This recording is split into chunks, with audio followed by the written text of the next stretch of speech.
უნდა ვისაუბროთ ტრამპის ტარიფების გავლენაზე საქართველოს ეკონომიკაზე. გნომონ ვაიცის კვლევაში აღნიშნული არის, რომ ამერიკასთან საქართველოს საგარეო ვაჭრობის მოცულობა ეკონომიკასთან შედარებით მცირე არის, ამიტომ ტრამპის სატარიფო პოლიტიკის პირდაპირ გავლენა შეიძლება უმნიშვნელოც კი იყოს და უფრო მეტიც ამერიკაში ექსპორტის სრული გაჩერების შემთხვევაშიც კი დანაკარგი მცირე იქნება, რაც მათ შორის ექსპორტის კომპოზიციით არის განპირობებული. მართალი არის, რომ ტრამპის სატარიფო პოლიტიკის ეფექტი ზუსტ პროგნოზირების საშუალებას არ გვაძლევს და შეუძლებელ ამოცანათაც რჩება, თუმცა ჩვენ შევეცდებით დღეს საქმე დილაში რიცხვებით ვისაუბროთ და გავარკვევთ, რამდენად ვართ დამოკიდებული შეერთებული შტატების ბაზარზე. ეგნატე შამუკია, გნომონ ვაიცის მკვლევარი არის დღეს საქმე დილას სტუმარი. დილამშვიდობისა.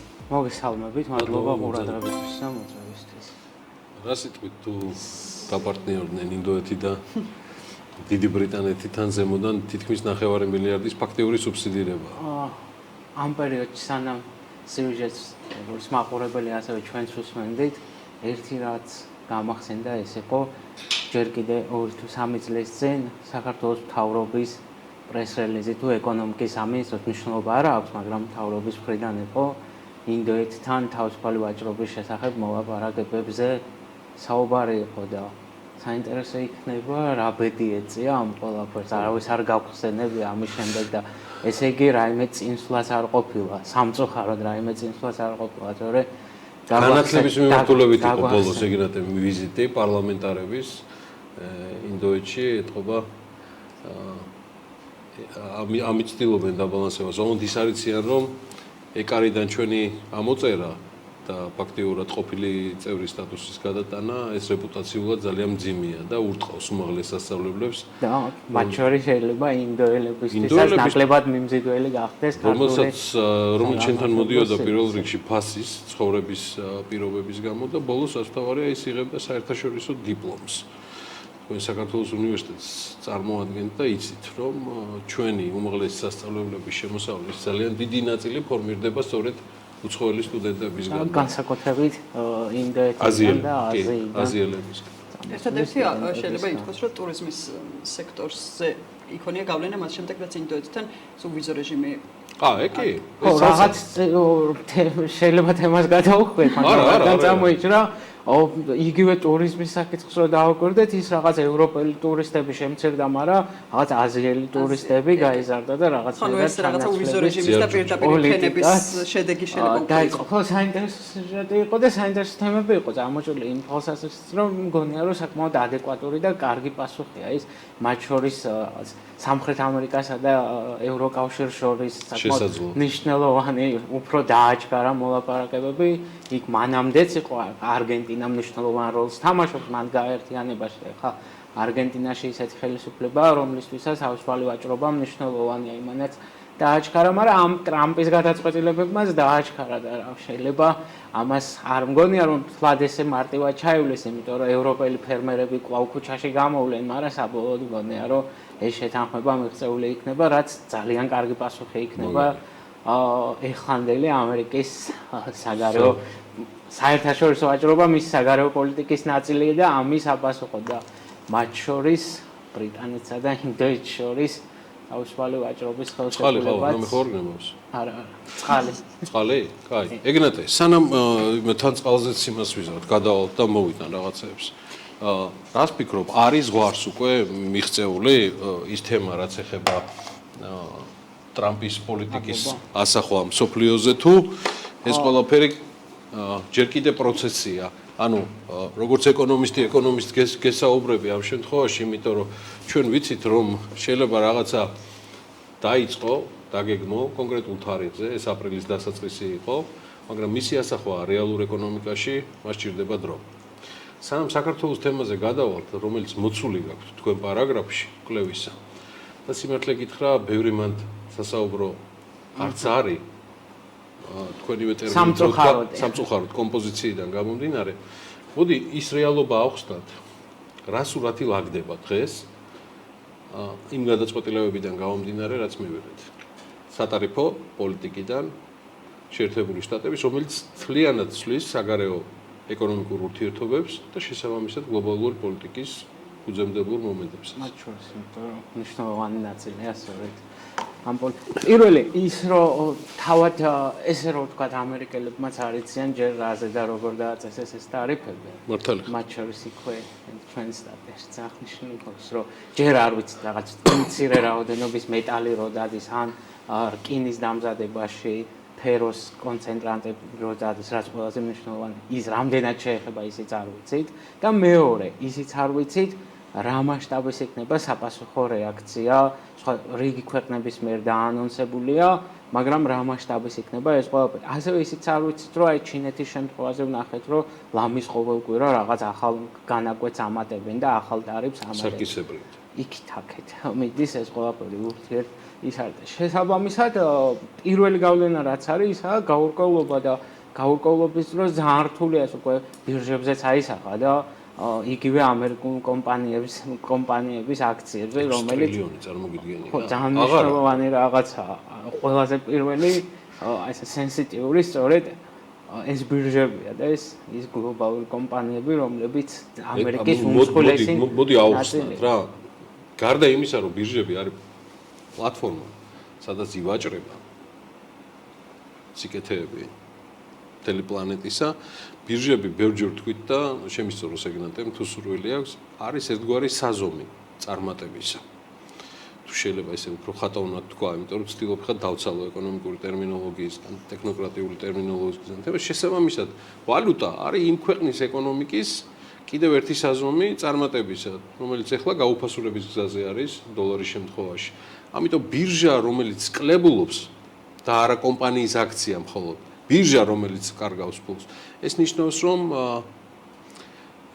რომ აღარ მიდის მსოფლიოში ბიზნესის საქმე იმგვარად როგორც მიდიოდა ადრე ანუ ფული იმდენი აღარ კეთდება და 6 ტრილიონს რო ვახსენებ ეს არის დაკარგული ფული ბოლო ორ კვირაში მარტო რომელიც უბრალოდ გაქრა აორთქვა მისი უდიდესი ნაწილი შეგვიძლია ესეც ვთქვათ მაყურებლისთვის უფრო გასაგები რო იყოს მისი უდიდესი ნაწილი რაც ეს ხო ინვესტიციაზე უარეა და შესაბამისად თავად ამერიკულ წარმოებაში ინვესტიციაზე უარი გამოდგა და პირველ რიგში დააზიანა ამერიკელი არა მხოლოდ მომხმარებელი არამედ ამერიკელი წარმოებელიც და შესაბამისად საკუთარ ფეხში სროლასავით გამოუვიდა სინამდვილეში მაგ მინდოდა მეკითხა ამ ნაწილის ბოლოს ვიდრე თქვენი კვლევის ნაწილზე გადავალთ საქართველოსთან დაკავშირებით ეგნატე შეგვიძლია თუ არა უკვე მოვხაზოთ რომ ბუმერანგი სატარიფო პოლიტიკისა მობრუნდა და გარკვეულწილად მან პირველ რიგში დააზიანა მათ შორის მისი ავტორები იგულისხმება ამერიკის ეკონომიკა იმიტომ რომ ნახე დარწმუნებული ვარ არ გამოგრჩებოდა არც თქვენ ავტოწარმოებაზე ჩდება უკვე საკმაოდ სერიოზული გზავნილები რომ არა აქ ჩასარევი ვართ და უნდა მივცეთ რაღაცა შეღავათები ხო ჯერ კიდე იანვრის ბოლოს უკვე პირველი მიღებული გადაწყვეტილებას რაც ეხებოდა ჩრდილო ამერიკულ თავისუფალ ვაჭრობის ხელშეკრულებას რამაც წარმოშვა ის ჯაჭვი რომ მაგალითად ამერიკაში აწყობილი ავტომობილის ნაწილები სინამდვილეში წარმოებულია კანადაში ამერიკა, მექსიკასა და კანადას შორის ერთი ავტომობილის აწყობისთვის დათვლილია სადღაც 6 ან 8 ჯერ კვეთს ამ სამი ქვეყნის საზღვართან ჯაჭვები ამ პროცესის არის ესე აწყობილი. ეს ყველაფერი პირველ რიგში ამერიკული ავტოინდუსტრია დააზიანა და შეიძლება ილონ მასკის გადავიდეთ შემდეგ მაგალითზე სმარტფონები გამოდიოდეს. ხო, მათ შორის დაწესებული ჩინეთისთვის დაწესებული სანქციები, რაც კარგი მაგალითია სმარტფონები თითქმის ყველას გვაქვს. ხო და შემდგომ უკან შემოbrunება ამ ყველაფერს. მეორე საკითხია უკვე რეცესიის რეალური საფრთხე, რაც არ უნდა ეხლა ტრამპის ხაზინის ხელმძღვანელი რაც არ უნდა ჯდებოდეს ეთერებში და ამტკიცებდეს და მის პროფესიულ ეთიკაზე უარს ამბობდეს და ამტკიცებდეს რომ რეცესიის არანაირი საფრთხე არ არის და საერთოდ ამაზე ზედმეტია საუბარიო, ეს ასე ნამდვილად არ არის და მათ შორის ის გადაწყვეტილება აი განსაკუთრებით სმარტფონებთან დაკავშირებით მიღებული ერთგვარი უკან დახვევაც წარმოადგენს იმას, რომ რეალურად პოულობენ უკვე იმ ამბავს, რომ უკვე ტკივილი იგრძნეს ფეხში, საფეხში ნასროლი ტკივილი. შეიძლება ვთქვათ ესაც. ეგნატე რომ მივუბრუნდეთ კვლევას, რაც გქონდა შესავალში. რა პროგნოზები შეგვიძლია რომ გავაკეთოთ, თუ შესაძლებელია ეხლა დღეს მდგომარეობით რაიმე პროგნოზის გაკეთება? აქ ცოტა ეგნატე იტყვის შეგვიძლია არ ვინერვიო. ხო, და პირიქით შეიძლება რაღაც პოზიტიურიც დავინახოთ იმ გაგებით, რომ თავისთავად პოზიტიური არ არის ის ამბავი, რომ თავისუფალ ვაჭრობას ბარიერები ექნება და რაღაც ის წესრიგი, რაც არსებობდა მსოფლიოში ამ სავაჭრო ნაკადების კუთხით და ვაჭრობის კუთხით, იცვლება. ამაში არაფერი პოზიტიურის ნახვა ნაკლებად წარმომიდგენია, მაგრამ ქართულ რეალობას შეიძლება პოზიტიურიც აღმოჩნდეს იმ გაგებით, რომ აი მაგალითად ევროკავშირს დაუწესეს ძალიან მაღალი სანქციები და მაინც და მაინც სოფლის მეურნეობის პროდუქციაზე ევროკავშირთან ან სხვა ქვეყნებთან სანქციების შერბილობაზე დიდად არ არის საუბარი. ჩვენ რო დაგვიწესეს სანქცია რაღაც ორი ტარიფები ორჯერ უფრო მეტია. ამერიკულ ბაზარს, აი ღვინის ბაზარი რო წარმოვიდგინოთ, ამერიკულ ბაზრის 2/3 არის იტალიიდან და საფრანგეთიდან შეტანილი ღვინი. ვინაიდან ეხა ორჯერ უფრო მეტად დაიბეგრება ფრანგული ღვინო ამერიკაში, ამან შეიძლება ქართულ ღვინოს რაღაც პერსპექტივა გაუჩნდეს, მაგრამ ქართული ღვინო რამდენად აკმაყოფილებს ამერიკელი მომხმარებლის გემოვნებას, ეს საკითხი ნამდვილად არ ვიცი. თუ დააკმაყოფილებდა ის ფრანგულ ღვინოს მიუახლოვდება, გამიხარდება და ჩათვალეთ, რომ პირიქით ჩვენთვის სარგებელი აღმოჩნდება. საერთო ჯამში ეს ცალკეული სექტორისთვის შეიძლება მართლა სარგებელი აღმოჩნდეს. ახლა ნაწილობრივ ხუმრობანარევიც კი იყო ამ ღვინოზე, მაგრამ მართლა შეიძლება თუ კი ჩვენ ქართული ღვინო კონკურენციას არა იმის გამო, მხოლოდ ფასის კუთხით, რაღაც ხარისხის კუთხითაც თუ კონკურენტუნარიანია ამერიკულ ბაზარზე, რაც მეეჭვება, იმიტომ რომ ქართული ღვინის ბაზარს რო ხედავ რუსეთი, ჩინეთი და მსგავს ბაზრებს, ნაკლებად მგონია, რომ ხარისხის კუთხით კონკურენცია გასცეს. მაგრამ მეორე საკითხია, აი რა გაგვაქვს? ჩავთვალოთ, რომ თითქმის არაფერი არ გაგვაქვს. ის ფეროს კონცენტრირებით რო გაგვაქვს, ძალიან მცირეა, ანუ თურქეთში მაგალითად გაცილებით უფრო მეტი გაგვაქვს, ან იგივე ევროკავშირის რიგ ქვეყნებში. საფრენი აპარატების ნაწილები გაგვაქვს, მაგრამ ისიც რეექსპორტია ჩავთვალოთ. კიდე ერთი მნიშვნელოვანი, ანუ მხოლოდ ექსპორტს კი არ ეხება, არამედ იმპორტსაც ეხება. და ამ ნაწილში არის მსუბუქი ავტომობილები, იმიტომ რომ ჩვენ ვართ რაღაცნაირად გამტარი შუამავალი რეექსპორტი. ჩვენთან ამერიკიდან შედის საკმაოდ ბევრი რაოდენობა მსუბუქი ავტომობილები, რომლის ნახევარზე მეტი თითქმის 52%-მდე გადის რეექსპორტზე და ეს ბოლო პერიოდში ომის გამო ახალი რაღაც მესამე ქვეყნის გავლით რუსეთთან ვაჭრობა რაც დაიწყო, მას შემდეგ კიდე უფრო მეტად გაიზარდა და ამ ნაწილში ვინაიდან წინა ეპიზოდშიც რო ვისაუბრეთ ამერიკულ ავტოინდუსტრიაზე, ამერიკულ ახალ ავტომობილებზე, ფასების ზრდაზე უკვე აისახა, მაგრამ მეორე საკითხია რა მასშტაბით და რამდენად იმოქმედებს მეორად ავტომობილებზე, იმიტომ რომ ჩვენ ამერიკიდან რო ავტომობილების იმპორტს ვახორციელებთ ან ადგილზე რაც რჩება, ანუ ადგილობრივ მომხმარებელთან რაც რჩება, ან იგივე მაგალითად სომხეთში რაც ხდება რეექსპორტი ან ყაზახეთში და ასე შემდეგ, აქ ძირითადად მეორადი ავტომობილებია და მეორადი ავტომობილების ბაზარზე რა იქნება, ჯერ კიდე გაურკვეველია, როგორც საერთოდ ეს ტრამპის სატარიფო პოლიტიკა რა მასშტაბის გავლენას იქონიებს მთლიანად ეკონომიკაზე და შესაბამისად ჩვენზეც, იმიტომ რომ ჩვენც ამ საბედნიეროდ გლობალურ ჯერჯერობით იმედია კიდე დიდხანს, მაგრამ რისკები არის, რომ ამ გლობალური ეკონომიკის ნაწილი ვართ და საკმაოდ ღია ვართ, არა მხოლოდ სავაჭრო კუთხით, ანუ